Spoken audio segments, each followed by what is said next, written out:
y'all doing? Y'all doing good? Y'all doing good? Some of y'all right here. If y'all was doing good, we make a little bit of noise. You let me know you here.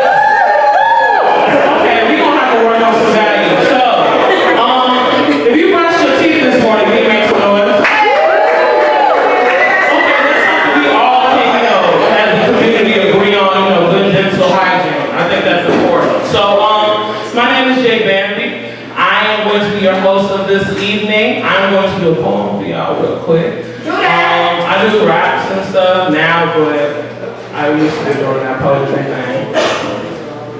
So, I wrote this poem. It's a love poem. It's entitled "You Got Me Fucked Up." You got me fucked up. Coming in here, fucking with the low order I did have. Nigga, where did you come from? Got my brain going haywire, my pulse was beating faster than my lips can move. Who the fuck do you think you are? Got me cooling your name like Minnie Riverton was hiding behind my teeth, speaking and shit, turning into a soft fire, growing a garden of stars in my stomach. You really got me fucked up. How you just gonna come in here and have questions to everything I ever thought was wrong and make it magic? Who taught you how to do that so effortlessly? Who taught you how to use your hands like that? Be the Picasso of skin, nigga. Are you some type of wizard? You must take me for some type of joke. I see right through you, and all I see is a backbone of sunrises.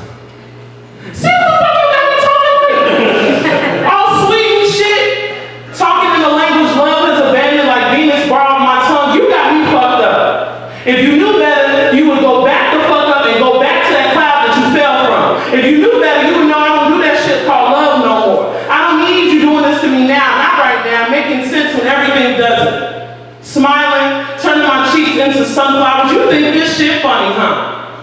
Got me talking to the walls, whispering secrets into the floorboards, praying to God through a megaphone. You can't just walk up on me and walk up on people like that. You just can't walk up on people who stop believing in love like that. Where you learn to know more than I can say like that? You seriously got me fucked up. You got me fucked up. You got me. Thank you.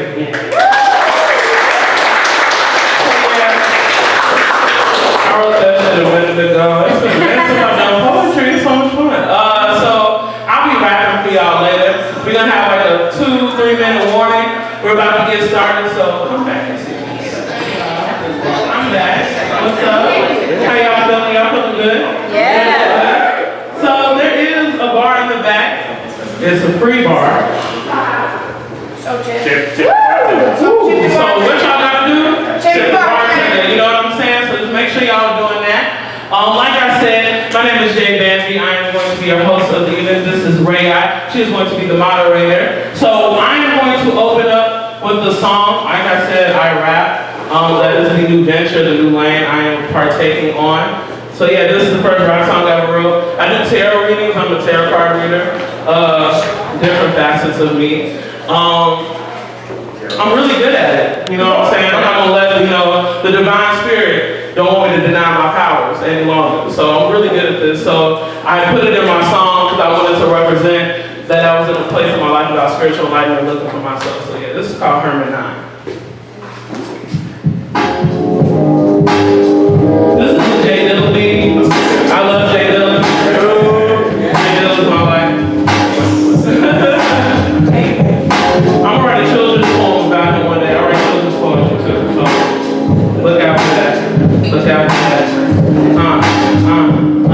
I'm an amusement park with no caution signs. How could she be that low, but be that fine? How could she be that low, but be that fine? How could she be that low, but be that fine? I'm an amusement park with no caution signs. Hey. I'm an amusement park with no caution signs. Hey. Depression got the munchies and the teeth that my body fuck around and make me the worry and the fucking hobby. I be feeling out of place. My spirit feeling sort of all you got. Niggas trying to love me waiting for me in the lobby of my heart because nobody getting there. Last time I did that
been talking about today, the real shit. So I'm gonna get my piece of paper because I'm about to talk about real shit, so I gotta make sure I can see it all. Drew? I ain't trying to be fucking up and messing up nobody's bios and stuff, because I think everybody gets very important. So, we are here for the art and rap, a conversation. A conversation with Aquil AQ Charlton and open mic Eagle with special guest DJ Song 1. Give it up for everybody out there. I got rappers now. I gotta make sure my lungs are not sticking. You rapping too long, you gotta get some water and stuff, you know what I'm saying? So, we are here at the Arts Incubator. Give it up one more time for the Arts Incubator.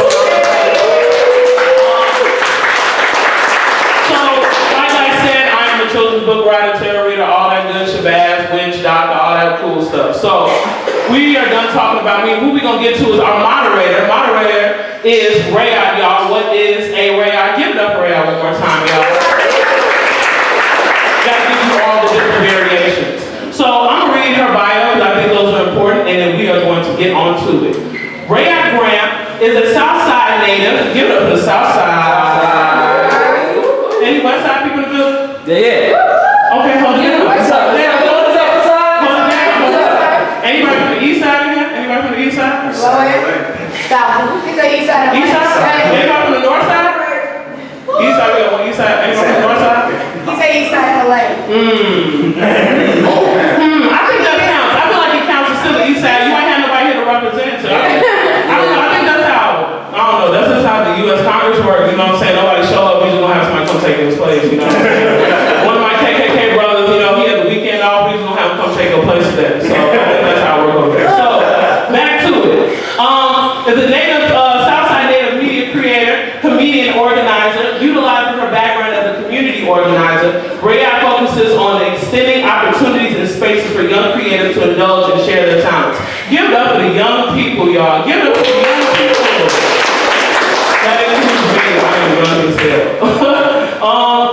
We are here to share their talents, interests, and skills. With a foundation in African American history and culture, she strives to merge the gaps between the mainstream media and underground artists. Rayot will be acting as your moderator for the evening. Give it up one more time. So, you know who we are. Rayot's going to go ahead and take over. I'm going to fix the mic, so this will not be, you know what I'm saying? You know this. I'm gonna hold it down. Thank you. Short people. Is this okay?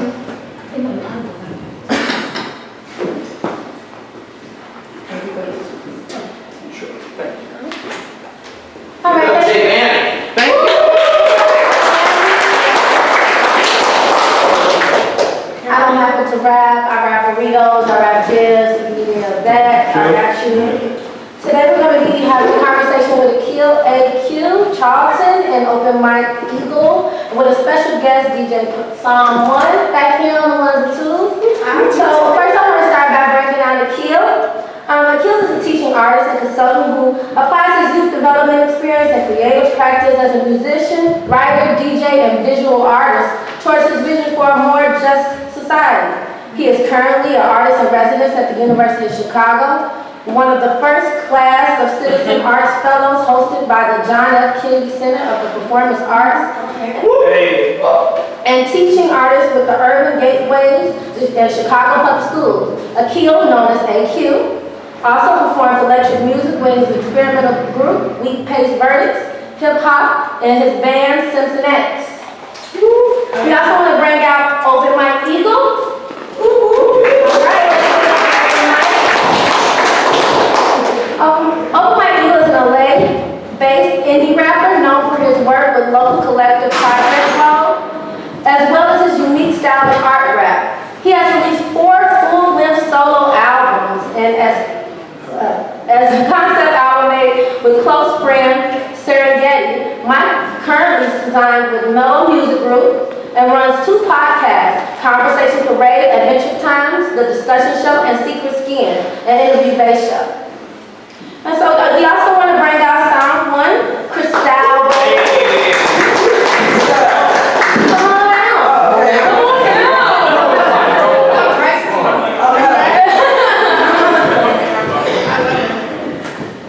Professionally known as Sound 1, she has been consistently named one of the nation's Tribune. She is a native Chicagoan. Released her debut CD, Biochemistry, while studying chemistry at the University of Illinois in 2002. In 2006, Simon became the only woman signed to Rhymesayers Entertainment after leaving her job as a chemist, and released her commercial debut, The Death of Frequent Fire, in 2012. She released a children's album titled Child Support. In conjunction with ASCAP, American Scores, a Kezi Casador, I'm not gonna mess that, go ahead, was named as the runner-up for Best Local Hip Hop Artist in 2013, and an award by the Chicago Reader. It's nice to have you guys out here today. Woo!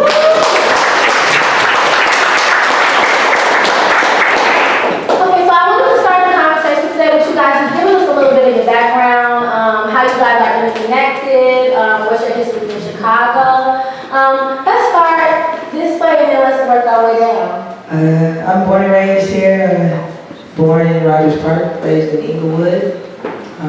Went to a lot of like private schools while living in the hood, so I have this duality about me that I'm very versed in, especially now when we're talking about like two Chicagos, but I won't get too deep into that. Mike, Kill and I are a crew. PDX for life, we can get the tats. We also went to high school together and did 4 years at Whitney Young as friends, and we joined the crew like sophomore year or something like that. And we rapped a bunch. Did my first shows with these guys and stayed friends with them through college, through graduating, and it's actually very special for us to be like reunited up here and see a lot of familiar faces and new faces, so that's what's up. Yeah, same. Born and raised Southside. Every, 35th, 55th, 79th, lived all, what I usually say is anywhere there's a red line stop, I live like close to there. But yeah, like Crystal said, we all linked up in high school. I met these guys at a very important time in my life. Like hip hop and finding it the way we found it. It's like these skills that you could like hang your ego on and learn these crafts. Like that was a turning point in my life. I really found like a lot of self-efficacy, self-image. Like, man, really, I always feel like hip hop saved my life, and it was also through like the social bonds I gained, like crewing up with these people and the rest of our crew, and finding something to feel good about. You know what I mean? Which was that I was really good at rapping. Background. So, background. We all definitely went to high school together. We all definitely started rapping on, I think that we started rapping on the backstage of the theater in Whitney Young. And Rashad. We started rapping before y'all. Well, true. Probably not. No, y'all were breakdancing. Oh, true. Yeah. And I was not doing that. Okay, so that's true. I'll start my background specifically in the crew, in PDX crew. Yeah, I was mostly a graffiti writer and mostly a beatbox dude. So like my main thing was to like keep the beat going, try to keep it interesting for the crew when they were rapping. I was mostly support. But then when it came out to like getting our name up, yeah, I mean the job was like branding, trying to get my color skills up, trying to get my hand skills up so that whenever our name was out there, it was looking good. Trying to build with other writers. And it's funny that those two things have been sort of like the driving points in my artistry even to this day. And I think in many ways it's been sort of my relationship to hip hop and to the crew. Usually when, I spent a lot of time DJing, and so like my beatboxing skills translated into music, to DJing, and to now into beat making through like drum machines and electronic synthesizers. I still do a lot of beatboxing when I teach music as well. But the visual art side has always translated through my work, so I end up doing a lot of incorporating my sort of visual art skills when I teach, using visual art as a means to teach music, using different making activities in order to encourage stronger creativity. And a lot of that started with having not much to work with, but some friends who are also really creative, and we all trusted each other to just do some cool stuff. And so when we did, it usually like went over like gangbusters. And I think it's been kind of like on that ride ever since. Like we've had a good chemistry collectively, but individually, I think that just comes from like each of us having a really strong creative drive. Just a question. So since you guys all went to high school together, how has you three individually or together as a whole influenced who you are as an artist, the path you took as an artist, your art style? Like, just give us a little elaboration on what that looks like as far as a unit and how what have you learned from each other over the years? It's funny. I think I wrote when I was writing a description for like what I wanted to present when I was bringing these artists to speak with me for the culmination of my residency. And one of the things that I wrote was that we've always supported each other from a very respectful distance. Like, I think that it's really been great to see seriously, like it's fascinating to see people who I've seen their entire growth curve, like album by album, mixtape by mixtape, even the little ones that we don't even talk about no more.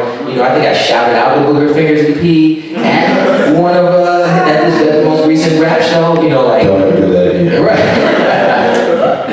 But there's so much work that went into just even crafting how we would approach the rest of the world, the rap world or the art world. It's always been sort of like this really strong internal sense of where we're going, and then looking at each other and being like, yes, that like you're still on track, yes, you're still doing that, yes. And I think every time I see either Mike or Crystal or any number of people that I've seen come up through the Chicago scene, developing and doing just like phenomenal things. I've seen Song 1 go from doing really pretty much like beats and rhymes to working with a band, doing like EDM, working with a group. You got a trio rapper shit, you know what I'm saying? Like going from a solo artist to a group artist is not a smooth, easy transition all the time. So that's been cool. And Mike, similarly, I've seen Mike go from very much like straight up like punchlines and hooks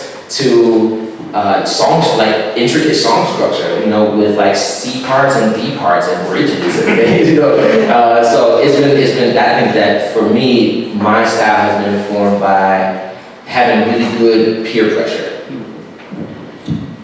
I think me personally, I feel like for PDX, we're like kind of the first crew to like, at Winnie kind of break out and be like, no, we're like a hip hop crew, and I think we kind of like, we didn't know what we were doing, we were just doing it. That was kind of like what I was doing as well. I always liked hanging out with you guys, and I love hip hop. So you guys were like breakdancing and beatboxing and tagging, and I was like doing more rap. It was cool to like be able to like bond with you guys, and then have us become like kind of more of a rap crew. And then after college, and then when I signed my deal, it was just weird to see like the support of like you and Mike like at shows, because sometimes that gets weird when your friends do something that maybe your other friends might want to do. There's a little bit of jealousy, and that's not necessarily a negative word. You can accept that feeling and still be proud of the people that you came up with. And I feel like for me having that from like you guys was real cool, because when I took a sabbatical off my raps, and then I had my issues with my labels and stuff, I always got kind of that support, even if it was like a text, and knowing that friends from high school was watching me and telling me that they were proud of me, that was really important. So like, when Mike started coming up, there was, for a second, I was like, this dude is really doing it right now. And that was really dope for me, because just seeing how like our lives are taking us, even walking in there, I was like, you got your name on the door. We talked about that for like 10 minutes, like, you got your name on the door. And that's dope, because we've known each other since we were like 13, 14, like Booger Fingers and, so I think it's as we're walking our path, I'm not sure exactly like where I'm going. I know it's someplace good, and I feel really like warm and special inside to even be like still like cool with y'all, not even cool, but like in like a loving friendship, and like kind of rekindling that even sitting up here. So that's really special to me. So that's here. Yeah, I think you touched on something important, because I think in terms of how we all developed in high school, we started to do music and all that, to know each other. I think it was very important to have like a very small community that we started with, and for us to feel like we were in a safe space with each other creatively.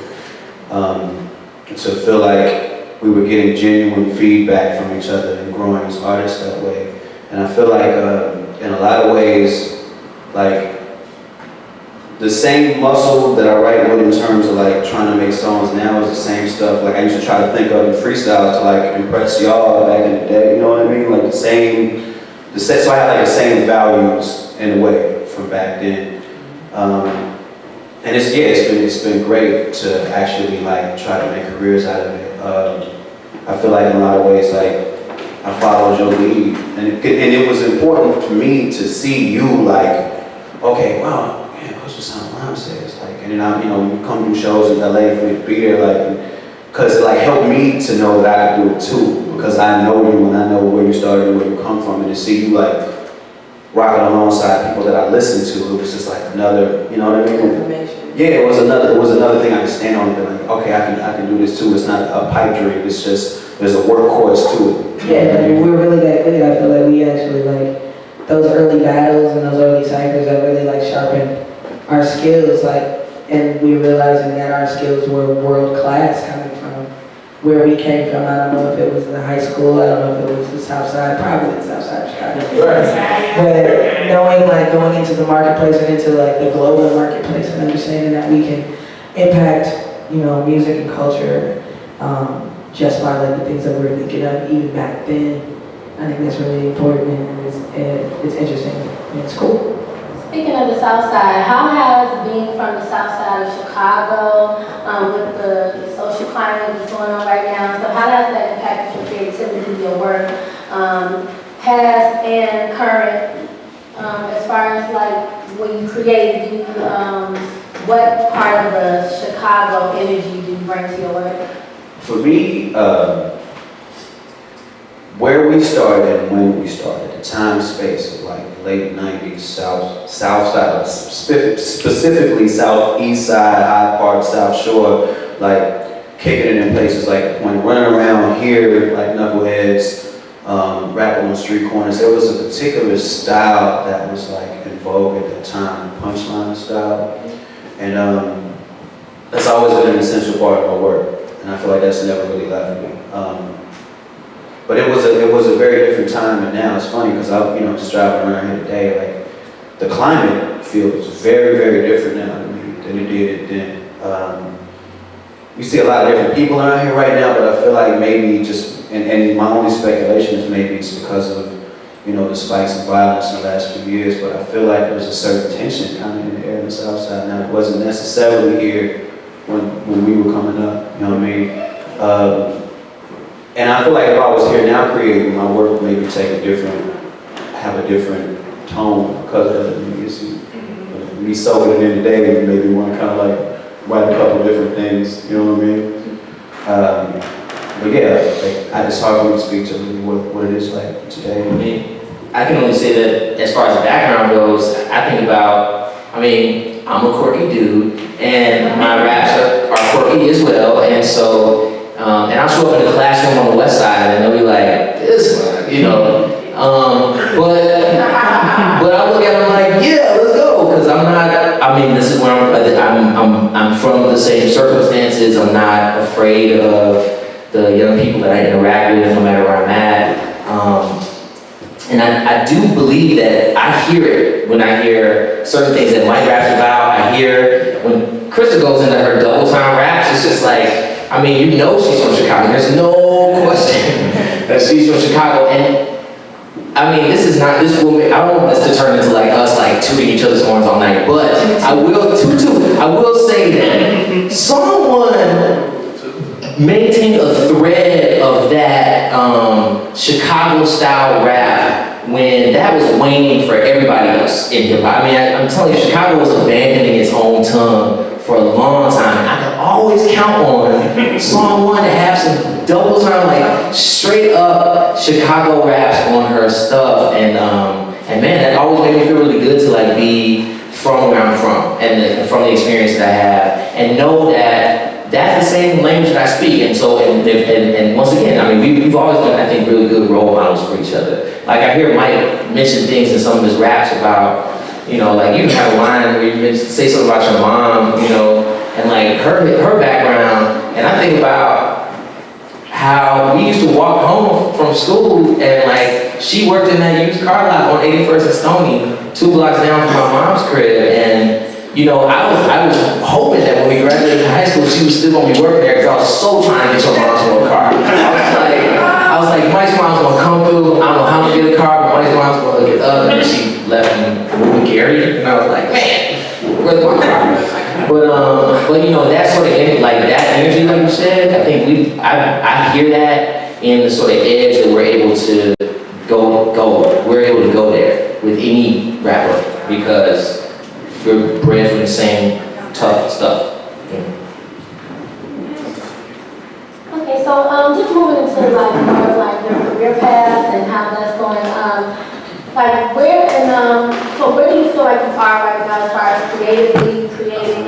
What as an independent artist, how is it? What's the path of building that fan base, building that process, building yourself as an artist? Like what does that look like for those who are kind of pursue that in the future? For me, it was just about doing it.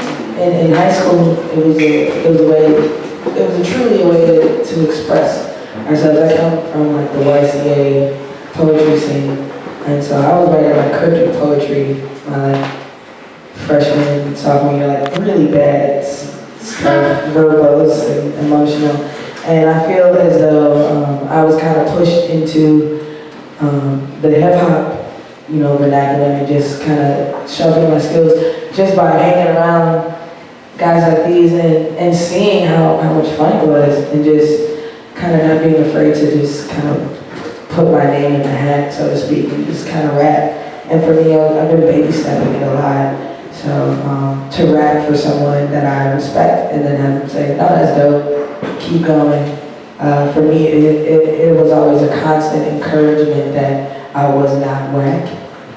So for me, that was like kind of the basis, like, you're not whack, keep doing it. So it got to the point where it was like, no, you're pretty good, let's record it. And then after recording it, it was just like, let's see if we can sell it. And after you sell a few records hand in hand, you're like, you know, you start to think of other things. And I feel like being a woman in this scene, and when I was coming up, there weren't that many females. Shout out to Ange 13.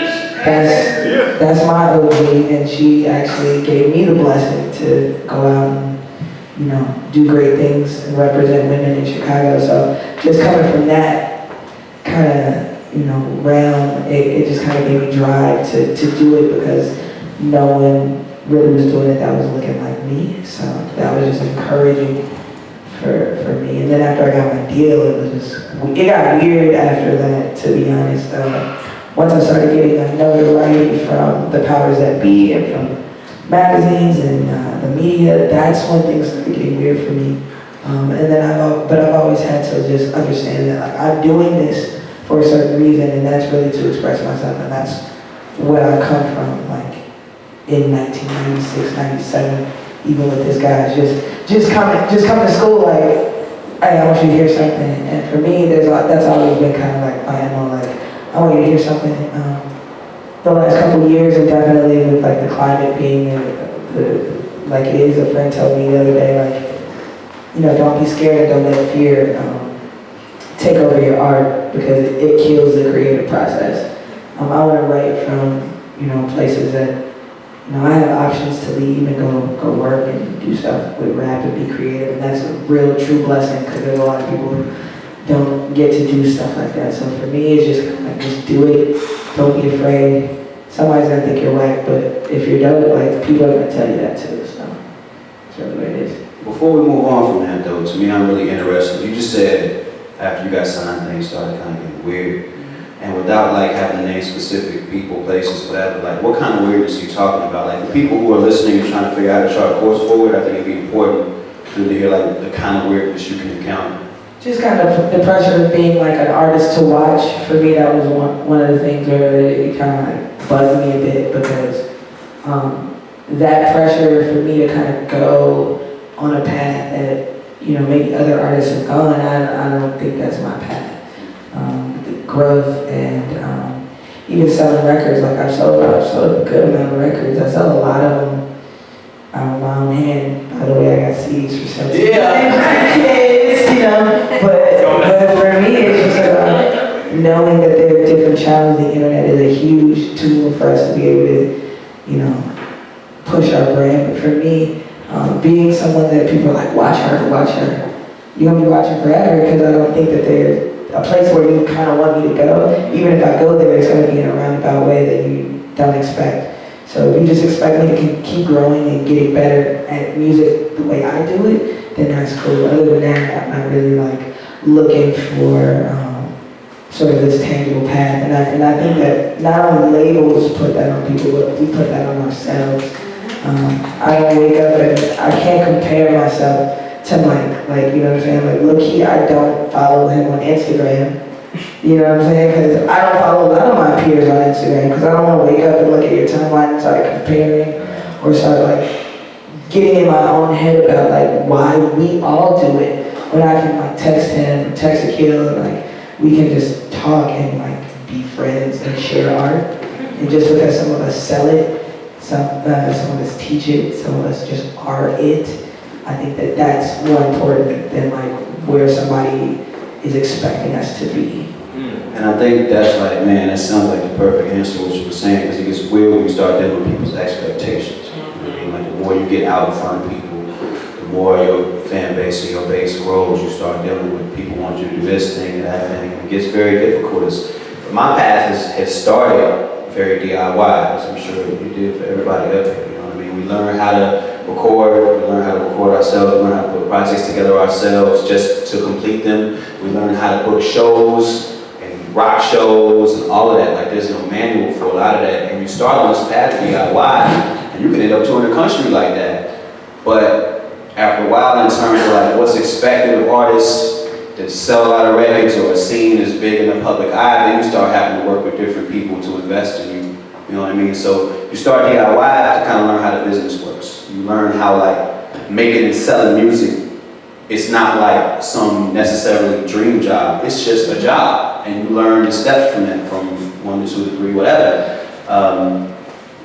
But you do run into, there's a ceiling for DIY. You know what I mean? There's a ceiling for DIY. Like when you get to a certain level, you have to have a record label to invest in you, because you might need a publicist to make sure that all the media outlets hear about your work. You know what I mean? You might need the publicist to be right and get the right amount of publicity so you can get a booking agent to help you get shows that you can't get on your own. Because you can't just cold call everybody like, yo, I'm tight, put me on the festival. You know what I mean? It don't really work that way. I'm gonna like 15 views. You know what I mean? And all of that. Like in YouTube, for instance, is a new paradigm, because it is one of the few places where you can invest in yourself. You can put your production crew together, your own videographers and directors and editors and all that, and you can make a good product, and it can get passed around like organically. But it's one of the very few avenues to doing that. Most of the other ones, in terms of like really getting on where, because a lot of like people complain a lot or say a lot that there's a lot less money in music than there is, because people buy a lot less physical product than they used to, but there's still a ton of money in music. There's still a gang of people making all kinds of money all the time in music. You know what I mean? And you just, sometimes you have to have people invest in you so that you can get a certain amount of credibility to open those doors for you. And that's kind of what my path has been like, learning like where my DIY instincts are no longer really what's in play. I'm trying to figure out like, okay, how do I work with people to take it forward? Yeah, I mean, my path has been very much like, I am just in that moment that you're talking about, that like DIY ceiling. I think that like, this ceiling physically right here is a DIY ceiling. University of Chicago has provided a DIY ceiling for the next month or so. And I do have a publicist, and that was DIY. I did it by calling my friend Aaron and be like, yo, you write things, right? And you have articles that you've written. And so there is a lot of, for me, the path has been very much a path of really just trying to like live it, like live it to, live it out in like publicly. so that others can see that that's like a thing that you can do. And it's hard to explain it because it's been very much a lot of that. Like the Crib Collective was just a youth organization that I started on the west side. It was like me and four colleagues, you know, running open mics in our basement, and I lived in the bedroom upstairs and like sat up at maybe 2 a.m. doing program planning and like helped bandage up people, you know, Negroes' hands who like ran in my door who got into a gang fight and were like, yo, I know I was gonna see you at this workshop in the morning, but I'm bleeding because somebody hit me with a bottle. And like, I saw, you know, one of my students' like mother like was like OD'd in my backyard. Like, it, you know, like it's been a lot of living it. And being an artist so that others can see that no matter the circumstance, like artistry is something that we all are, and the product is, you know, and the work is what we do. That's the work that we do to put it out there. But I very much am an artist, and so my path has been very much like figuring out like what is, and looking at my peers and seeing like, you know, they found a lane that worked for them to do that on a much larger public scale than I've been able to do. And so now I've been paying much more attention to the way that they sort of like carved out their own sort of DIY path, and then paying attention like what was that sort of tipping point for them. I feel like I'm reaching that, so that's why I'm paying close attention right now to my folks. But that tipping point is important for the reason that Mike said. For me specifically, is about seeing that the support will land in a way that supports me, not support some ideal of what the word that Aquil is gonna put on some record, but like, or whether or not I'm gonna even make records, you know, I mean, I might have a career as an improvisational musician and just y'all will see me at a show. And maybe if you record that, you will have a recording, you know. I think that might be a part of my path on some level. And you know, the support for that versus some expectation that I have is one thing I've watched these two individuals handle really well, and will definitely be paying attention to as I work. See, that's that pressure. I'm like, you watching. I mean, okay. But it's true. It is. More people watch than I think even we understand. So it's cool to get that feedback from people that we understand. You know what I mean? That's always been really cool. So, just as being DIY and like pursuing your own thing independently, what role do you feel like social media plays in pushing that? And like, do you feel like that's like, for me as an independent artist, that's been my biggest way of getting myself out there and pushing forward and having more control over my image and things like that? Like, compared to when you started, when social media probably wasn't the biggest thing in the world. It wasn't a thing. Do you feel like that has made it more, made independent artists have more, you know, vocal? Can I jump on one aspect of like just tying into where we came from to now? Yeah. So the internet didn't exist really. I mean, it existed, but like it's probably like nerdy. and then you Yeah, the first time I went around was in Dr. Williams' class in 1997. Right. Oh, I got my great Dr. Williams. That was great. And then I had my first email address like for college. Like I went to college and got an email. But to that end, we had to like do hip hop. Like you had to like go and do hip hop. You couldn't like do hip hop at home and then like be like, hey, the internet, like the rest of the world, I did some hip hop. And everybody's like, oh, you did some hip hop? That's cool. Like, when did you do that shit?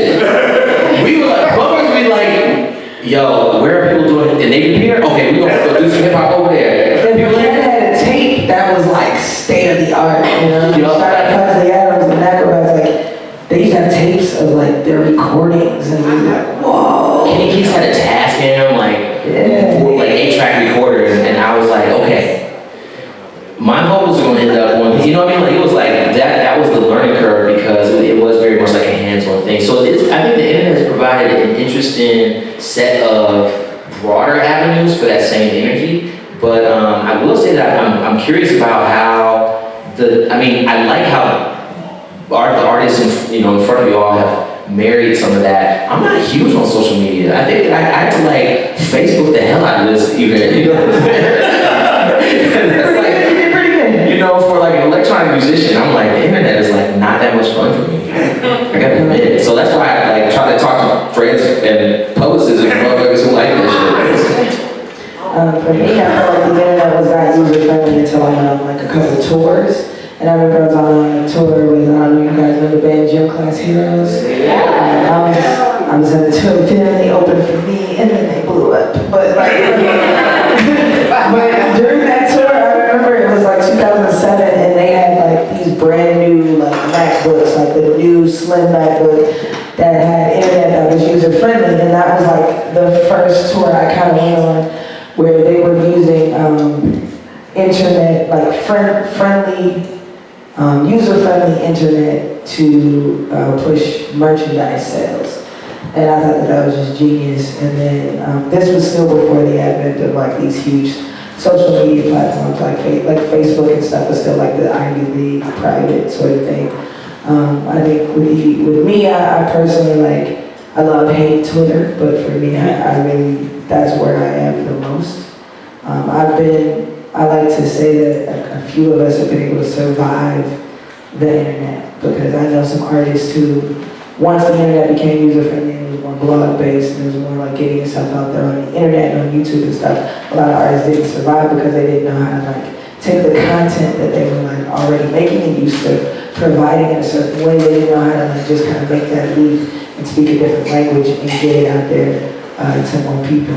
I think for people like our age, if we want to kind of tackle that, I think we all wanted to, in a sense. And I think at this point, you can't really do it without the internet. I mean, I'm selling my latest album, which I do have on me right now.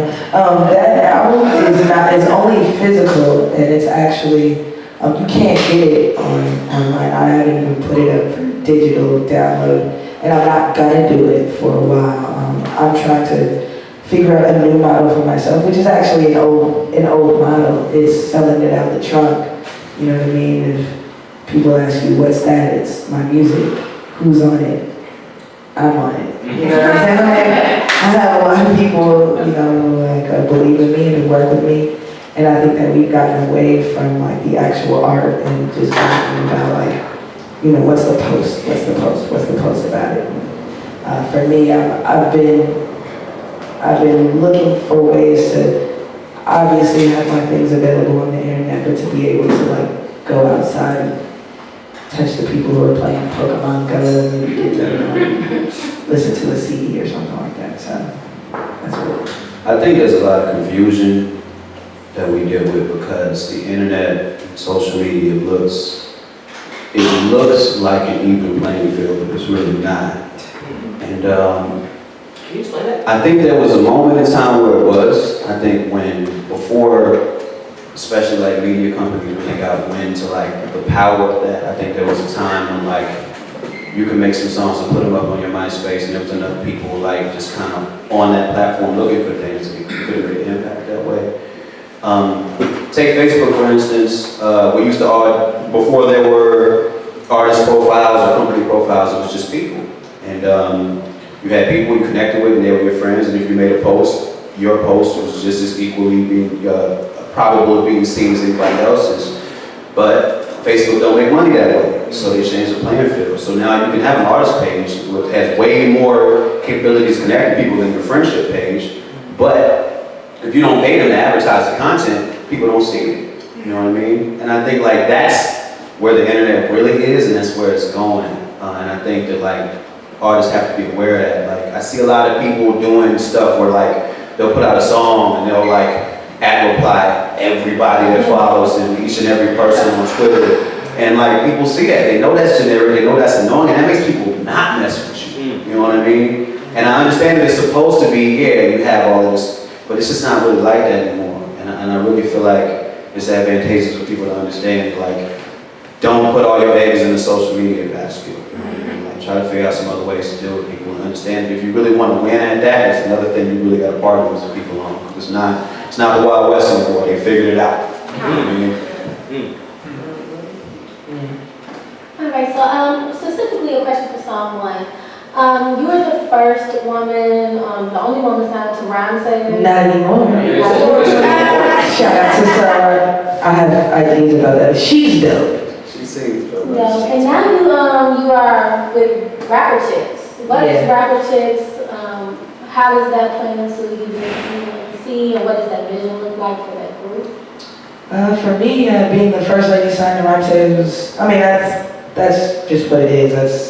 That's the history. That no one's ever gonna take that from me, even though they try. Even though like the erasure of certain voices in hip hop is very, very real, and I wouldn't say a victim. I've just been challenged by trying to be silenced by my idols, to be honest. So for that, it made me stronger. It made me sad for a while. It made me stronger, but in the midst of that, in touring and doing it really, really DIY, I came home one day and my former roommate was hanging out with these young ladies who could rap, and I'm kind of an elitist, so I came up with these guys. I'm like, what's she gonna do? You know what I mean? Like, I'm really one of those, but I got Angelina, FKA Angel Davenport up in here, is one of the most dynamic artists, female or male, that I've come across in recent years in Chicago. So being able to link with her, and then Alicia, who's out in Denver, who is basically one of the founders of Glitch Hop, and has done crazy things with EDM, and she's a great vocalist and producer. And I think us just coming together and kind of putting aside any sort of differences and challenges that we know happen with us being women, and just kind of just doing it and being good at it. I don't care what you look like. If you're dope, it's like someone's gonna like say something, and it depends on what you want to do. If you want to be super famous, I don't know what to tell you. I know for me, like I just wanted to do it, and I got encouraged to the point where I like found myself, in arenas, found myself on planes, and from my pen. And that's actually, if you think about it, it's kind of overwhelming. It's kind of crazy, you know what I'm saying? So for me, I've always been very grateful for my path, and I'm excited to continue with the Rapper Chicks, because I was in a group. I mean, PDX was a crew. We didn't really do an album or nothing like that. I mean, we had a song, Self Division. We should finish it. But being with a group, I was with NACRA for a little while, and we broke up after one album. Still friends with all those guys to this day. So I was really kind of like weirding on being in another group. But this group kind of found me, and I didn't really have a choice, but what we've been able to do in like a very short time is indicative of like why I shouldn't resist it or fear it, because female-based groups are just challenging for even people to like wrap their mind around, and I think we're pushing the envelope to not say, I mean obviously Rapper Chicks in the name kind of denotes a gender. But as we continue to like make music, I think we're gonna start pushing that agenda of it not mattering what we look like. So that's what I'm excited for. So as a female artist, typically, in mainstream media, a lot of female artists are, very overly sexualized. Do you feel what I like to call twerk pressure? Like, you feel like you have to twerk, or over sexualized? Like, have the beginning that position? Now I feel twerk. Twerk pressure. Next album, next album. But have you been put in uncomfortable positions, or any position where you felt like you were pressured to over-sexualize yourself, to sell your music, or to market yourself, or how has your image been, affected your career? I mean, I've always been a sexy beast, but it's been slightly understated. For me, going into a place where, like, even with the Rapper Chicks, like, they're all like young and silky, so it's like during even like photo shoots, you're just like, what are you wearing? You know what I'm saying? So like we had to kind of come together and figure out. I mean, we did the Secret Skin podcast with him like last year, and that was not my choice of outfit. You know what I'm saying? And I remember he said something like, "You're not wearing pants," and I was like, "Oh man, I'm not wearing pants." Thanks for pointing out that. You know what I mean? For me, it's been interesting trying to figure out like how to present my brand of sexuality and my brand of sexy to, you know, the masses or the people that kind of look at me. We talked about Missy Elliott at nauseam because she listens to a lot of her lyrics. She's actually selling sex, but a lot of people don't look at her like a sex symbol. But she is a symbol of sex. She is, and I feel like that's kind of what I'm about. I'm not about being a symbol of like the physical act of sex. Like I am a gender. I mean, I do have sex, and I have a lot of fun doing those sexual things when I choose to talk about them. It's not overly vulgar, you know what I'm saying? For me, being sexy has a lot less to do with sex and more about a state of mind and being more comfortable. Because I see a lot of naked girls out here who don't even know how to be sexy. So it's, you know, it's a waste. It's a waste of a good twerk. So. I saw on Twitter that you released a project called Gender Fender Bender. Yes, I have them on hand today. Yeah, them on hand today. But why the title Gender Fender Bender, and what does that mean? It rhymes, it's funny. And to be honest, a couple years ago, I just tweet things. And I was like, my next album will be called Gender Fender Bender. And I was like, some of y'all not gonna understand that at all. And then I just put it on Facebook and like left it. And I came back like a day later, it was like 50 comments like, do it! And I was like, what? So for me, after I called out Rock Sayers last year, you can look it up, I'm not gonna get too deep into it, but after calling them out on their treatment of women and treatment of like others in that label, I got a lot of backlash, and it made me really think about what I've been doing for the last 10 years. Why do I make music? Have I been making music for my fans? Have I been making music for me? Or have I been making music for this label who actually didn't really support me like that? So for me, Gender Fender Bender is a way to get a lot of music out that I was making. It's all rare and unreleased stuff. It's got songs with Mike, it's got songs with some friends out in the audience. It's got a lot of different people on it, but it represents a place for me where I just understood that if I'm not going to put out music in the way that I want to, sometimes it's not going to get out. And it's a triple album. One album's Gender, one's Fender, and one's Bender. And I'm very proud of it. So, a question for Mike Eagle. So you do a lot of comedy in your rap. I watched the video, you were just like a panda, you was just like a chicken, you got a lot going on. How have you bridged the gap between hip hop and comedy? How did you get into that specific, you know, marriage? It started for me in LA. Well, actually, it started just from my fandom of comedy, or even when I was a child. Like I spent a lot of time at home. I grew up on the south side with my grandparents, and I was kind of sheltered, and we had cable, so I watched a lot of stand-up comedy, like a lot, before I even understood what a lot of the people was even talking about. Like, I just like laughing, so I used to just watch, and I started to like learn about the world with stand-up. So that's always been something that's been very important to me, like as a craft, not like it's something I do, but just something I really appreciate. And in LA, there's a few events and places where they're comedy shows, but they accept musical guests. And the first couple times I really did that in those environments, and I saw how people in the comedy audience responded to my work, like how they listened and how they laughed when I thought that people should laugh and all that. Like it really made me want to lean into that more and more. So I started trying to do that more and more, trying to be the person who they booked when they had musical guests, and trying to reach out to different comics and kind of have them know who I am. You know what I mean? And doing shows with comics led to being asked by other comics to do their shows, and then that kind of progressed from there to the point where in LA, like people just know that I'm around like that. Like people ask me to do all kind of comedy shows, and I always just do my music. Like I just do what I do. I do the same thing I do if I do a set at the Double Door. So if I'm on stage at Largo in LA with Paul F. Tompkins, like just doing my songs. It's just that the people in the audience respond to them, so it's been easy for me to grow and develop a lane that way. Okay. And Aquil, you make electric music and hip hop. Like, just specifically, like, what is the response like from hip hop fans and like African American music to make electric music? And like, how do you bridge that gap? Because I know that just like in my own experience, that's a very different two kind of different audience scales. So how did you get into those both two different genres, and how do you expand that? Like, how do you brand that for yourself?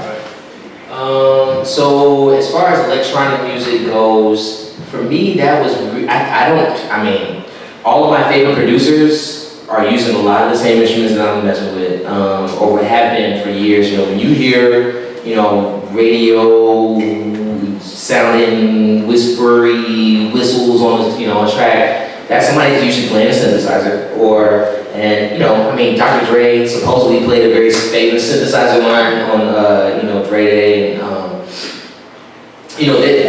I wouldn't say that it separates me in the sense of like from the black community or the hip hop community, but I think it's much more associated with like European music.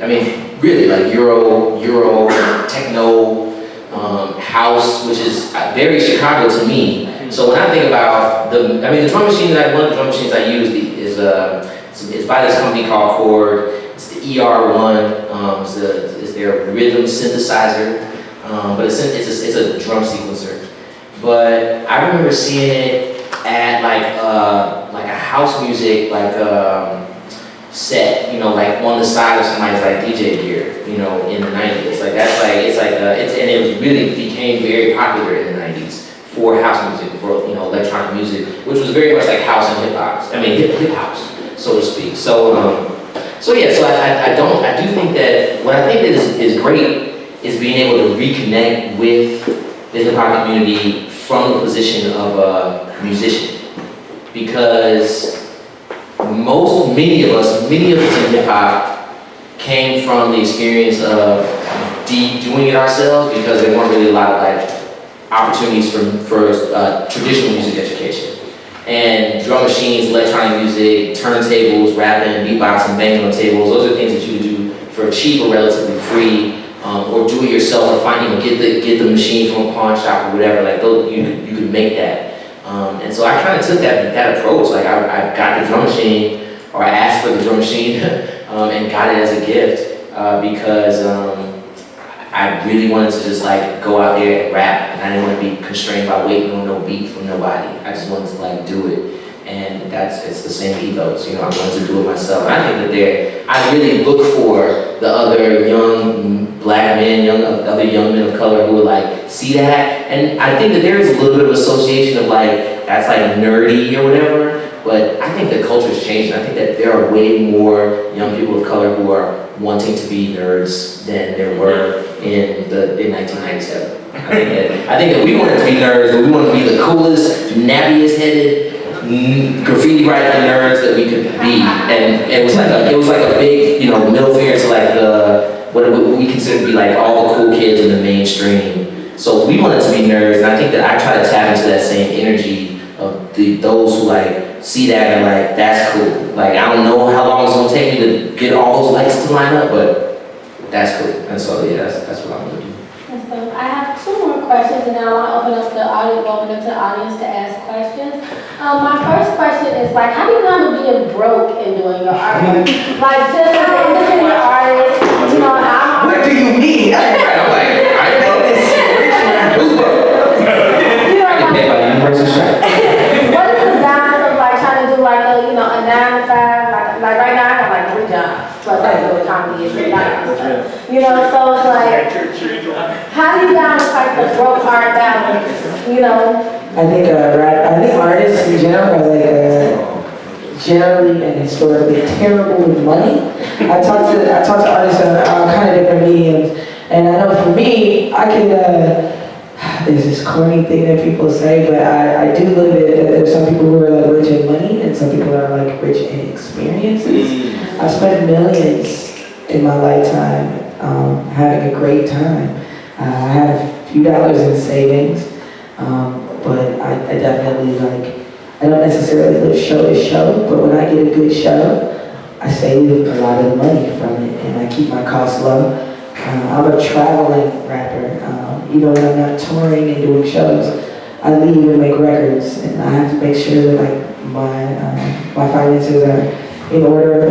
Wherever I am. What's cool about the internet, you do that quick pay, and You know, you can do all that like from the internet. So I keep my bills paid, and I can always use some more money. But as far as like being broke, that really has a lot to do with what your standard of living is and what your mentality is. Because I see cats with like great clothes on who don't know how to like pay their phone bill every month. So to me, they're broke. You know. My bills are paid. I don't have a ton of money to hang out after that, but I pay that for my art, and that's something I'm very proud of. I'm trying to get to the point where like you can have other types of sustainable income. So when the art money comes, it doesn't all have to go towards like bills and life and food and things like that. I've been able to do that for 10 years, and that's something I'm really proud of. But now I'm trying to build sort of more than that, and I'm finding ways to do that outside of just kind of picking up a microphone and rapping. And I think that is the diversifying your portfolio, so to speak, for an artist is extremely important. So, you know, don't ever be ashamed of having a job. Any artist out there, anybody out there who you're working to pay your bills to live, you know what I'm saying? Like, there's no shame in that, you know? So, and I encourage people to always do their art if that's their passion, but to keep your bills paid, because that's the smart thing. I mean, I think about it as, it's like any other career.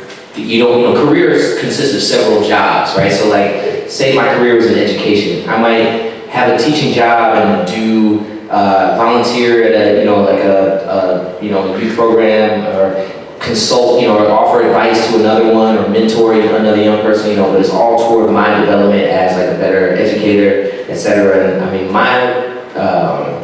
being broke, I've been broke. And not as I'm just saying like in life, so like the like, oh man, this kind of tight this month, like I don't really be scared of that, because like I've been like like I'm actually really afraid.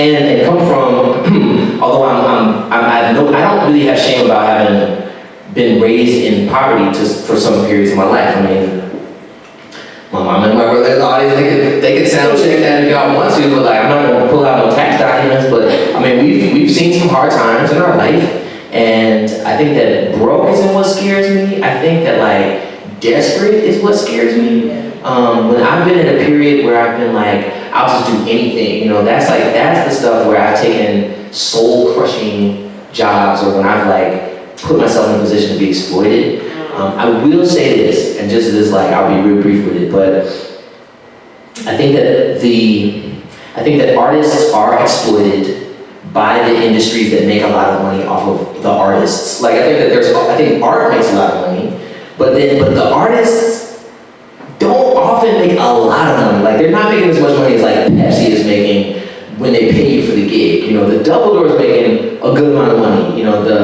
The Allstate Arena is making a lot of money. Sony Music Corporation is making a lot of money.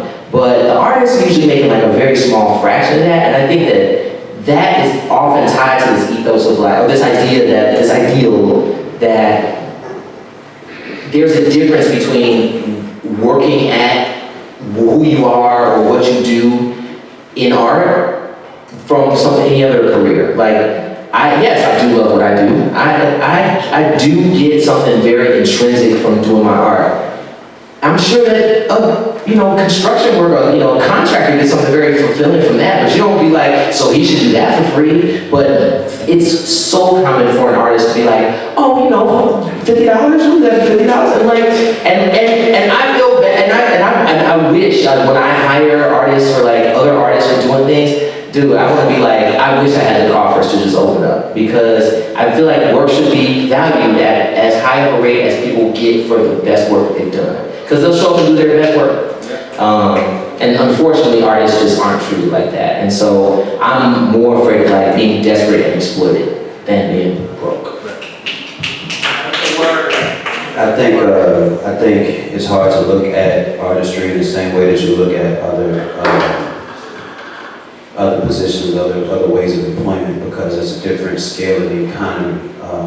most jobs in terms of what you make is kind of based on the amount of money people typically spend for that job to happen and how much money is in that economy.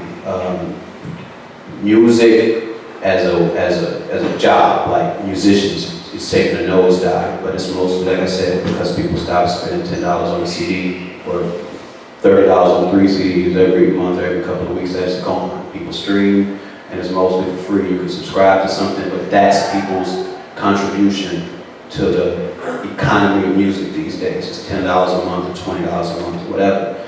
So the scale is going down, but there's still a ton of money in music. It's a ton of money in like I said, like before, it's never gonna be the 90s again. Like, you're not gonna go diamond, you know what I mean? But like, there's still a ton of money in music. People kind of romanticize and hold on to the image of like a starving artist. Like, what people don't often see is there's thousands of working musicians in this country. Working musicians, people who make a living off of music, but they're not maybe included in the conversations that people typically have, especially in rap.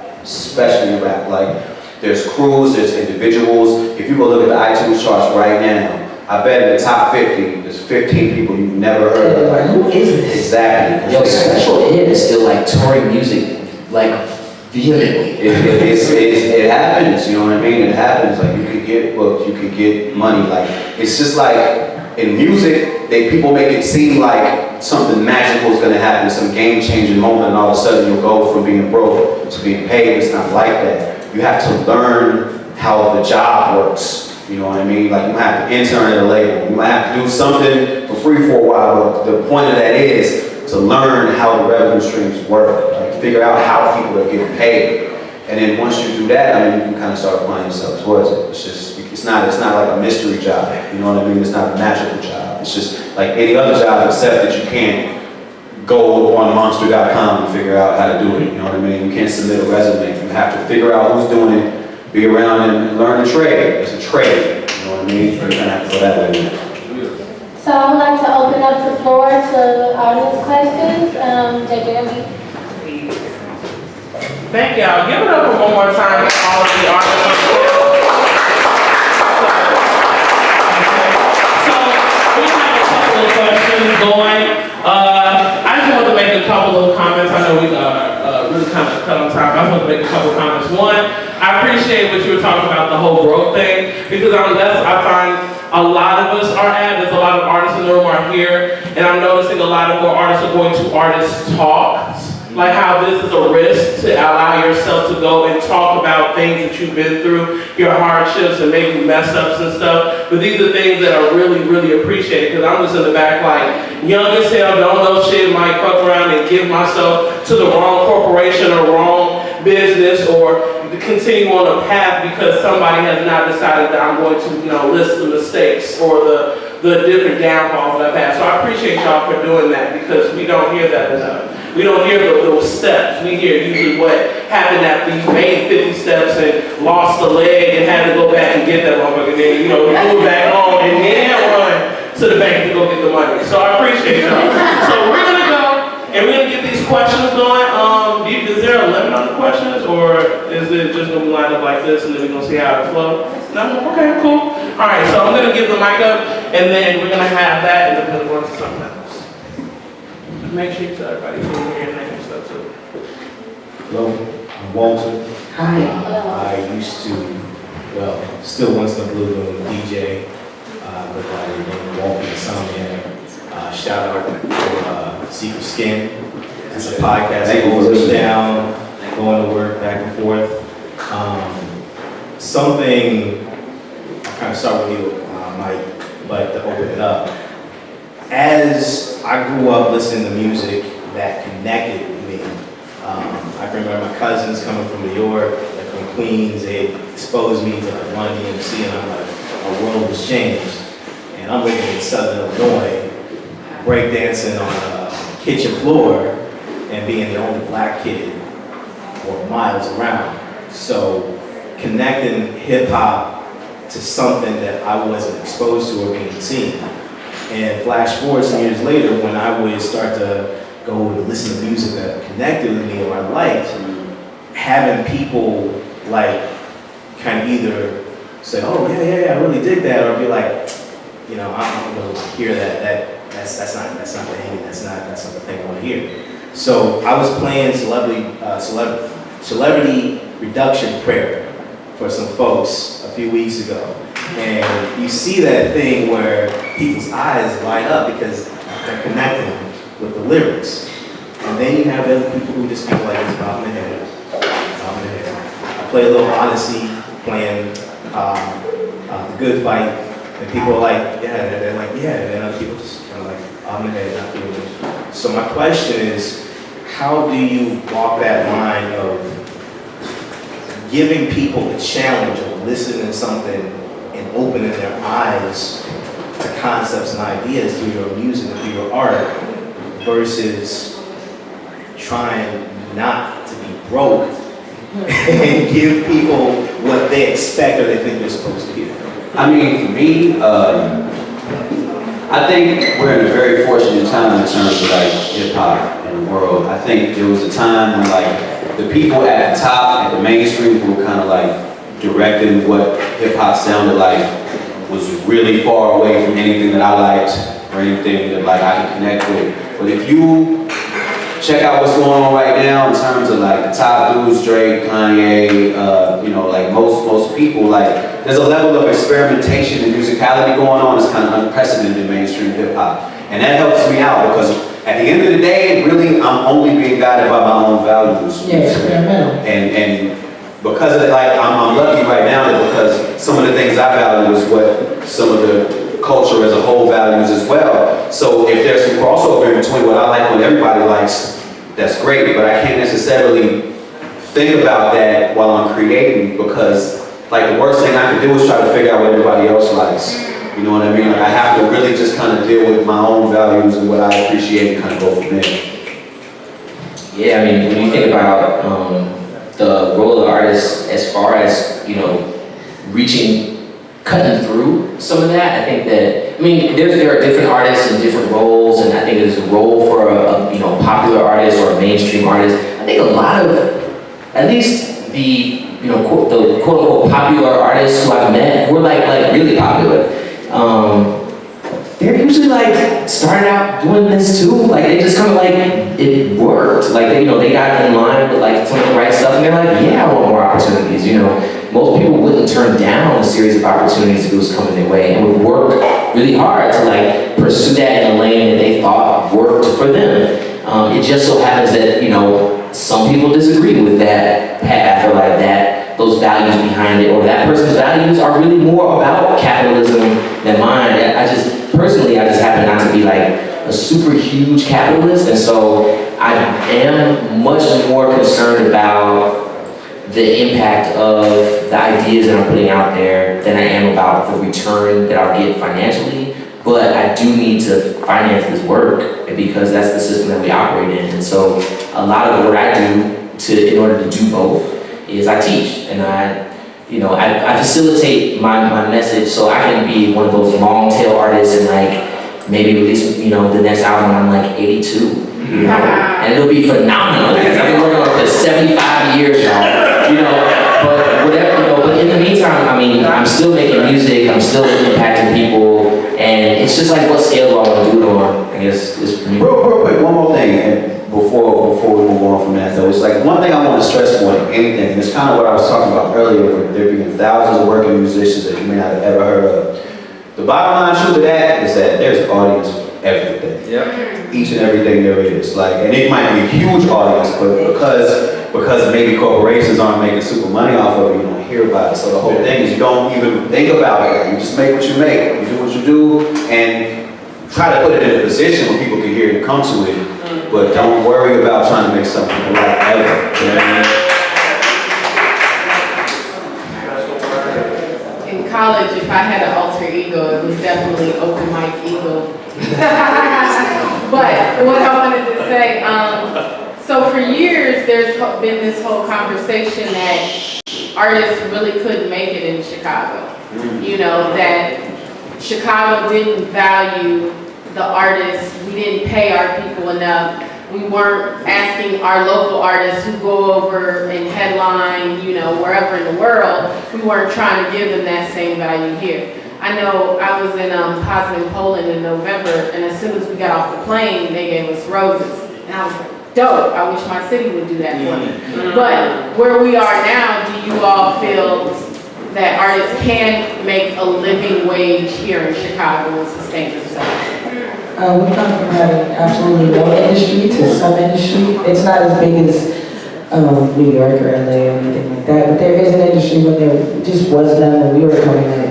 For me, I know when I signed my deal, I had some people say, "Are you mad that you didn't get this deal in Chicago?"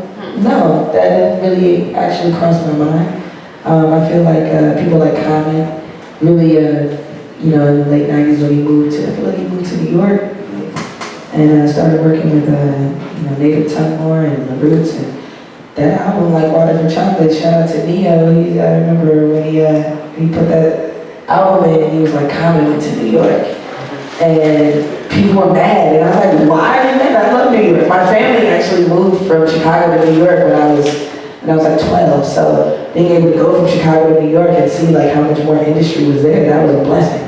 So for me, it was never like a hindrance or anything that I was mad at, that Chicagoans didn't really, as far as industry or people, the checkbooks weren't like, oh my goodness, like let me write all this money to. I feel like the generation coming up now with these rappers, I think Chief Keef, say what you want about his art, he was able to pull the lid off of being able to make it here and not actually needing to leave.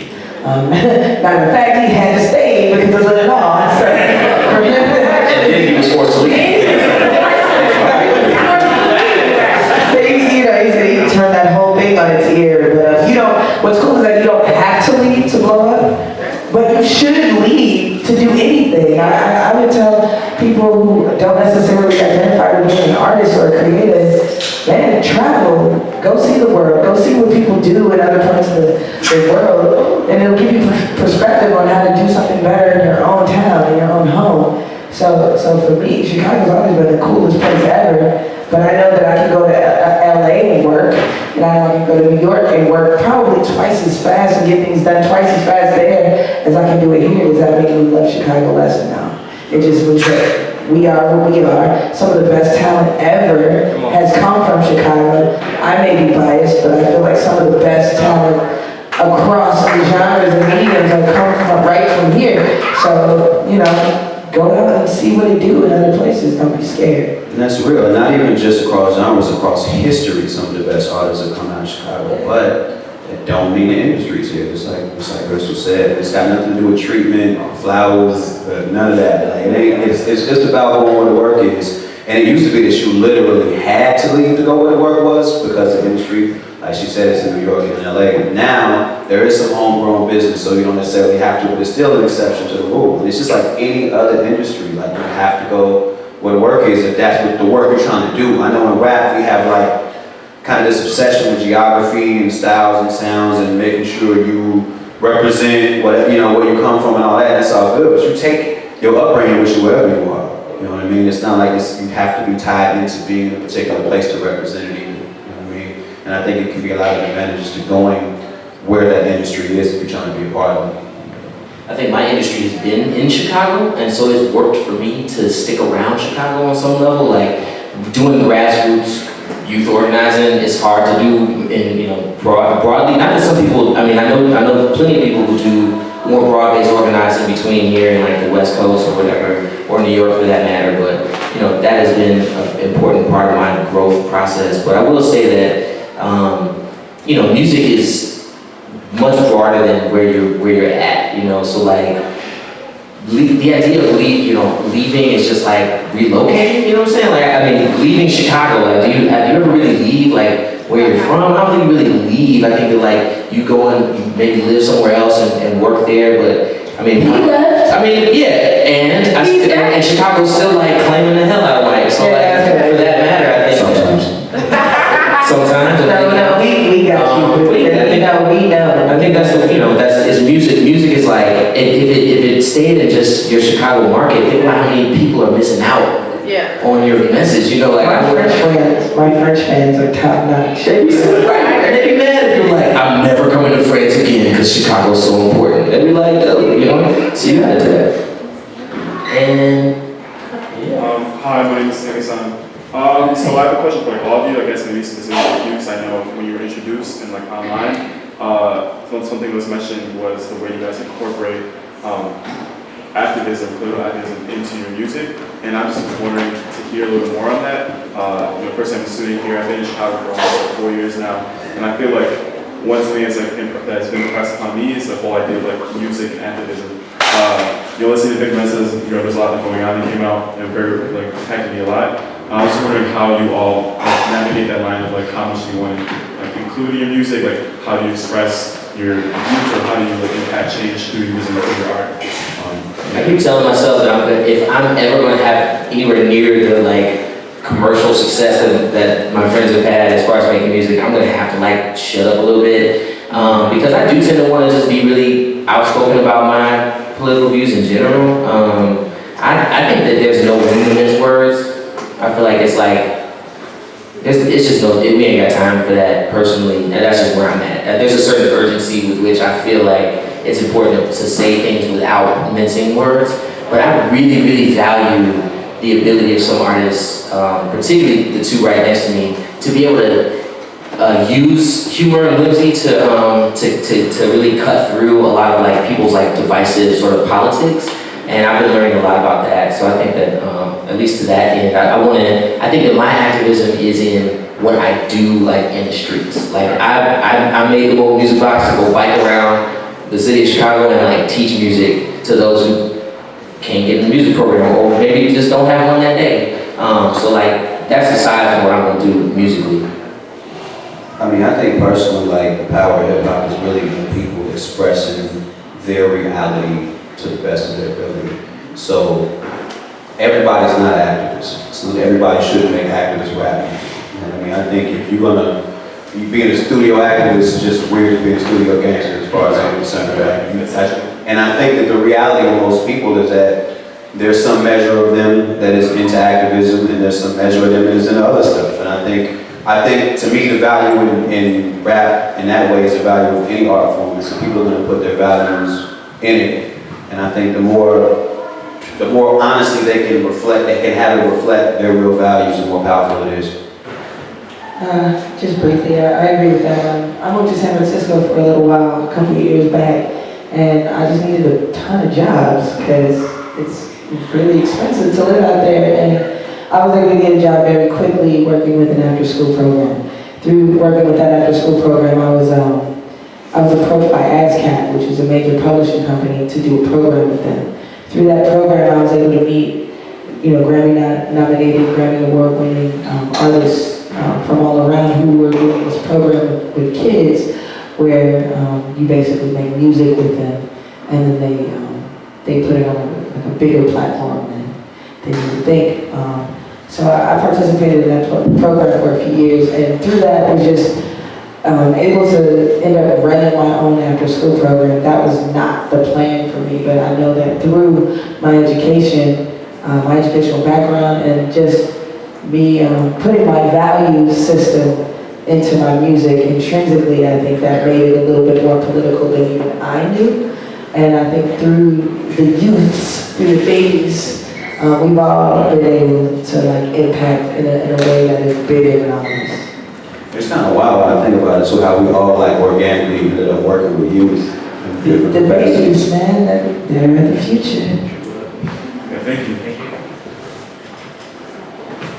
Hello, my name is Enrique. This will be our last question. Thank you very much, sir. Something that really stuck to me throughout this entire thing was something AQ said, like, I'm not scared of being broke, I'm scared of being desperate. So just like throughout your careers when you guys were like starting out, maybe you found yourself in that position, desperate, being exploited. So like, what experiences did you guys go through to get out of that, to find like worth in what you were doing? And also something more specifically for someone, like when you got signed to Rhymesayers, and you voiced up your opinion on like, hey, wait a minute, you're like treating it like other women in the rap game isn't exactly okay, and like you getting back to, like, how did you deal with that? How did you go back to like, working with them, it's like, all right, we're on the same page still? I think like, what was it like actually getting that kind of backlash? I mean, I'm just kind of getting out of it, to be honest. That happened in December. and I'm not gonna lie, it really devastated me. I was actually like pretty depressed for a while, even being on art sales and not knowing that like it wasn't about record sales, because I knew people who weren't selling as many records as me getting better treatment than me, and so I felt that, you know, what am I doing wrong? So that was the only part, I feel like that was the only place in my career where I actually felt desperate, where I was, Artists really couldn't make it in Chicago. You know, that Chicago didn't value the artists, we didn't pay our people enough. We weren't asking our local artists who go over and headline, you know, wherever in the world, we weren't trying to give them that same value here. I know I was in Poznan, Poland in November, and as soon as we got off the plane, they gave us roses. And I was like, dope, I wish my city would do that for me. But where we are now, do you all feel that artists can make a living wage here in Chicago and sustain themselves? we come from having absolutely no industry to some industry. It's not as big as New York or LA or anything like that, but there is an industry when there just was none when we were coming up. For me, I know when I signed my deal, I had some people say, are you mad that you didn't get this deal in Chicago? No, that didn't really actually cross my mind. I feel like people like Common really, you know, in the late 90s when he moved to, I feel like he moved to New York and started working with, you know, Native Tongue and The Roots, and that album, like Water for Chocolate, shout out to Neo. I remember when he put that album in, he was like, Common went to New York. And people were mad, and I was like, why are you mad? I love New York. My family actually moved from Chicago to New York when I was like 12, so being able to go from Chicago to New York and see like how much more industry was there, that was a blessing. So for me, it was never like a hindrance or anything that I was mad at, that Chicagoans didn't really, as far as industry or people, you know, the checkbooks weren't like, oh my goodness, like let me write all this money. I feel like the generation coming up now with these rappers, I think Chief Keef, say what you want about his art, he was able to blow the lid off of being able to make it here and not actually needing to leave. Matter of fact, he had to stay because of it all. So, and then he was forced to leave. He turned that whole thing on its ear. But you know, what's cool is that you don't have to leave to blow up, but you should leave to do anything. I would tell people who don't necessarily identify with being an artist or a creative, man, travel, go see the world, go see what people do in other parts of the world, and it'll give you perspective on how to do something better in your own town, in your own home. So for me, Chicago's always been the coolest place ever. But I know that I can go to LA and work, and I know I can go to New York and work probably twice as fast and get things done twice as fast there as I can do it here. Does that make me love Chicago less? No. It just means that we are what we are. Some of the best talent ever has come from Chicago. I may be biased, but I feel like some of the best talent across the genres and mediums have come from right from here. So, you know, go out and see what they do in other places. Don't be scared. And that's real, and not even just across genres, across history, some of the best artists have come out of Chicago, but it don't mean the industry's here, just like Crystal said. It's got nothing to do with treatment, flowers, none of that. Like, it's just about going where the work is. And it used to be that you literally had to leave to go where the work was because the industry, like she said, it's in New York and LA. Now, there is some homegrown business, so you don't necessarily have to, but it's still an exception to the rule. And it's just like any other industry, like you have to go where the work is, if that's what the work you're trying to do. I know in rap, we have like kind of this obsession with geography and styles and sounds and making sure you represent what, you know, where you come from and all that, that's all good, but you take your upbringing with you wherever you are. You know what I mean? It's not like you have to be tied into being in a particular place to represent it either. You know what I mean? And I think it can be a lot of advantages to going where that industry is if you're trying to be a part of it.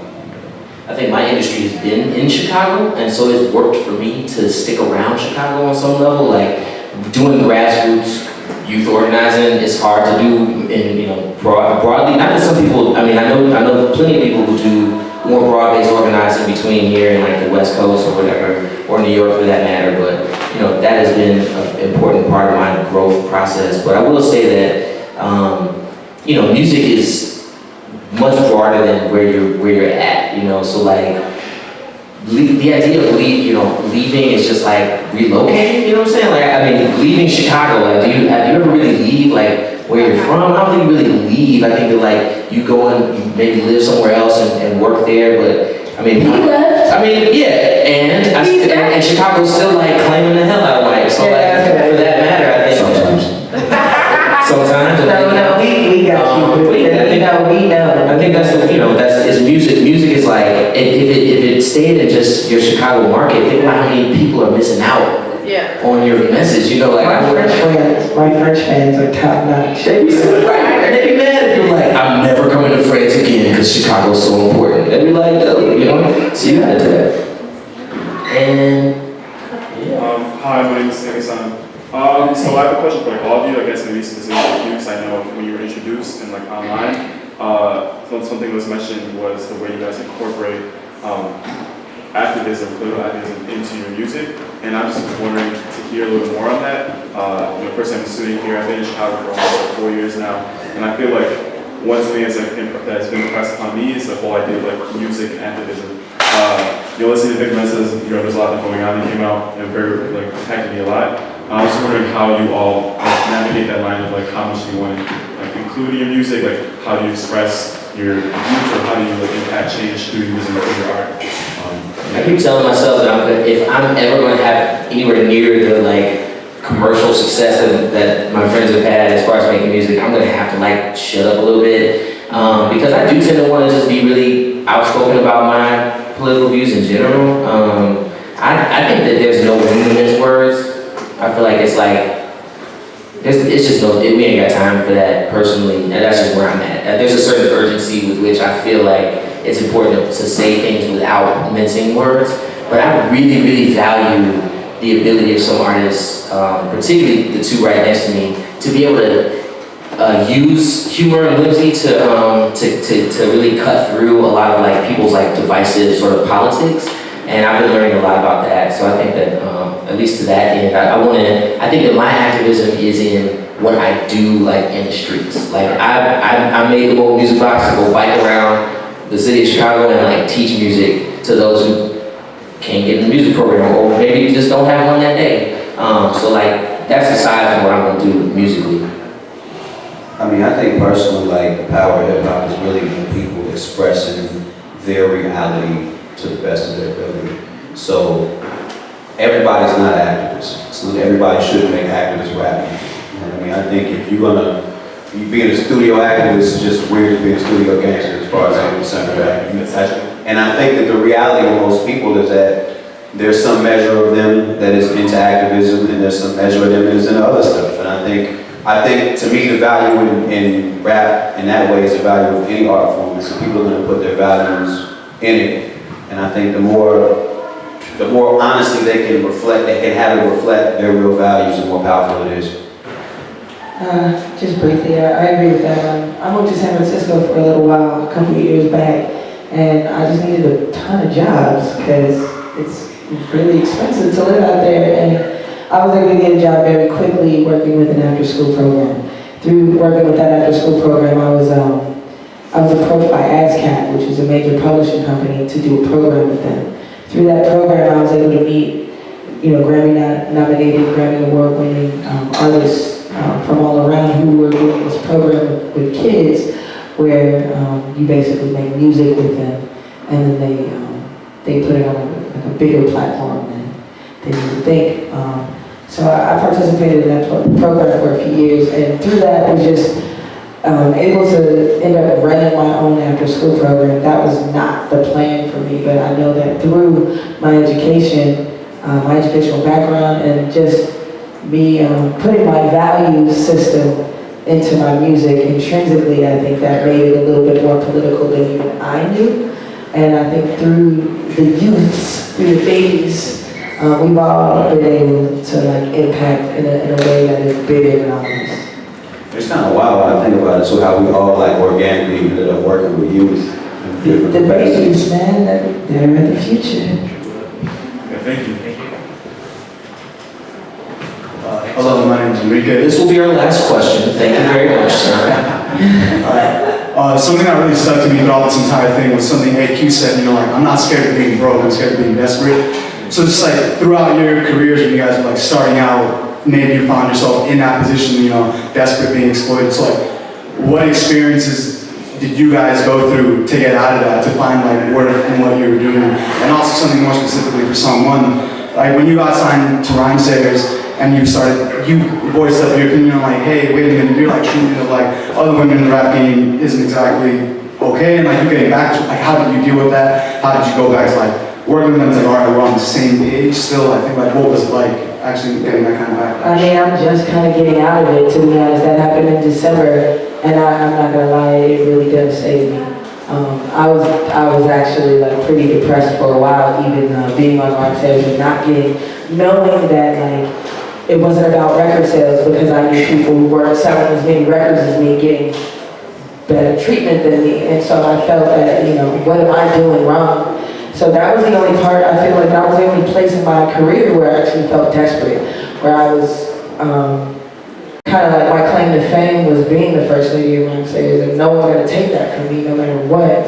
But understanding that that can't not define my career, and that stepping away from this huge machine that I actually grew up listening to and idolizing, being able to be like, no, fuck y'all, you know what I'm saying? Thank you for the opportunity, but fuck you for the treatment, you know? That was really very, very difficult for me to do, one of the most challenging and desperate places I've ever been in my rap career. So that actually was a blessing, and I really do, that really did resonate with me when Akil said, like, desperation is really, that's the enemy there, because then you're just kind of willing to do anything.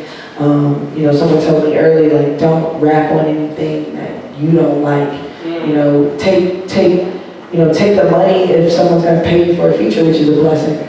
But you know, you take the money and then the music comes out, and you're not even moved to help move the music because you just did it for money.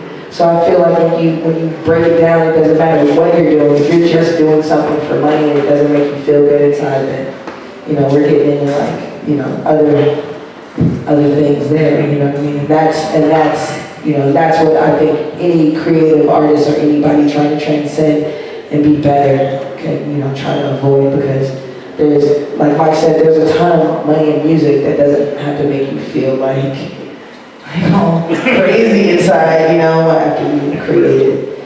So yeah, that's my answer. I can say that I felt exploited by the nonprofit sector before I felt exploited by the art world. and they're supposed to be looking out for people. Yeah. But you know, when I started seeing, so I got my degree in nonprofit management after I'd been running this youth organization, and I was like, I'm about to apply for jobs in the nonprofit sector. And I looked at my salary that I got when I had to dissolve my organization, the salary I had earned through like these grants that I raised, and then the salaries that they were posting for the same positions. And the industry tanked, the economy tanked, and then they were like, oh, you can do this job, it's really 3 jobs for $35K, you know, I mean, that's like normal. And, you know, offering like poverty wages to like, you know, starting positions, opening positions. So for me, there was a certain desperate position that I had been where I started taking jobs with organizations that I didn't respect. I was like, I need this job, I can write grants. So yeah, I'll do grant writing for you, but every grant that I write, I like feel bad. Like I'm writing this, I'm like, you a lie. I'm lying on your behalf to the world. I'm pimping my community on your behalf because you lying and you ain't gonna do this. So I think as an artist, I started saying, well, you know, my value is going to really be poured into this, and I think I had to decide that, like, I mean, much respect to the University of Chicago, but that institutions are places that will exploit. They'll turn on a dime and they will exploit because it's about the industry. It's not about you. So I learned to like try to create some foundation that's in me that I can depend on. I want to be my plan B. If the institution falls apart, I want to have something I can go out on the street right now and be like, $5 please, I'll teach your kids how to make this beat. That's real, and that kind of, man, it's what I'm thinking about. Because I said earlier how when I encountered hip hop and became involved in it, and really like alongside these people in the a couple others in my ear. When I dove into that, I found my value there. I found my value in high school. Like, before that, like, I had a weird childhood, been through some weird shit, and I didn't have a very good self-image. When I found like these certain skill sets, and I found a community that was a real meritocracy based on these skill sets, and I found that I could apply myself towards things and figure them out and get good at them and get props and validation that I was seeking elsewhere that way. Like, it meant so much to me, and I feel like I hold on to that to this day. Like, can't nobody tell me I can't rap. Can't nobody tell me I can't rap, because I rap down the street from here and had a battle, but didn't nobody know me. There was no reason for anybody to make any noise that they didn't really like what they just heard. You know what I mean? Like, so, and like I said, I still carry that to this day. I feel like my value is in that. And it's not that like, you don't get offered certain opportunities where you have to think about it, maybe even make the wrong decision. But at my core, the value that I have and the self-worth that I have comes from those moments. Thank you. Thank you. I want to thank someone, Open Mike Eagle and AQ, all for coming out tonight and inviting me out tonight. I'm going to pass the mic back over to Jay Bambii, so she can let you know what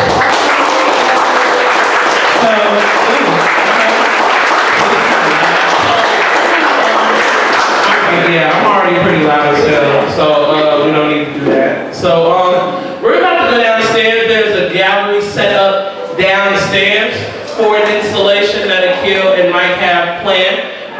Like I said, the bar is still open. Like I said, please, tip and patron the bar. I want to give the Arts Incubator one more time. Please give them a round of applause. Give us a song one more time for being our DJ and set up tonight. Give us a round one more time, y'all. So these are some upcoming events that are coming up tomorrow. There is the Silver Room Block Party.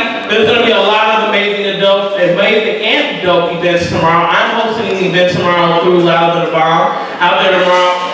One of my good friends, LA Van Gogh, has a show out there tomorrow. So there's a lot of good things that are going to be happening in the city. And then we're also going to have a lot of other things. So we have on August 21st, Sunday, that's a Sunday, there's the We Pass Viaduct performance. It's going to be happening on the Viaduct. Presented in partnership with the Arts and Public Life Logan Center Exhibition and the Black Artist Retreat 2016. And this is through the Reba and Donna David Logan Center of Arts, and this is on 915 East 60th Street. So they're all in part of the program that you guys might have gotten. If not, you guys can talk to me about that. So like I said, we're going to be going downstairs. The bar is open. Please come talk to the artists. Please come ask the questions, get their information. Give them money. I don't know. Whatever you feel like, the spirit has moved you to do.